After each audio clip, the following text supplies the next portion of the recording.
flies would be lonely when they come to visit us. You know, Salva has been talking loudly about corruption, but I believe that he is the center of the corruption itself. And to prove it, I commissioned the World Bank program called STAR, which restores stolen property. They conducted a forensic accounting on over 2,000 contracts, actually, on grain reserve, when it was availed to the public. The people who were engaged in the process were predominantly from the state Salva Kiir comes from, very close people to him.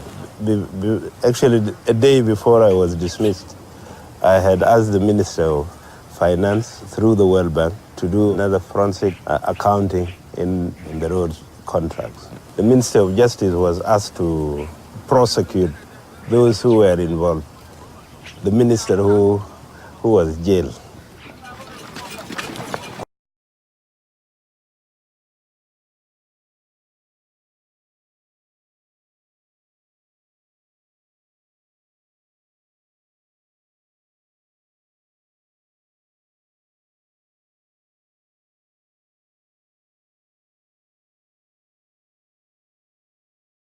Without any question that that not only are they committing these crimes, which they've already been accused of, but that they're profiting off of it. The report outlines how South Sudan's political leaders, generals, and their families have used the chaos of war to generate vast sums of wealth. They've built mansions across the world, from Uganda and Kenya to Australia. That young woman flashing the peace sign from the sunroof of a BMW, she's the daughter of a former general whose state salary was never more than $45,000 US. This man is the stepson of another South Sudanese general. He calls himself the Young Tycoon. His Facebook photos show a life of privilege unimaginable to most South Sudanese. Here, he narrates a tour of a presidential suite at a luxury hotel in Las Vegas.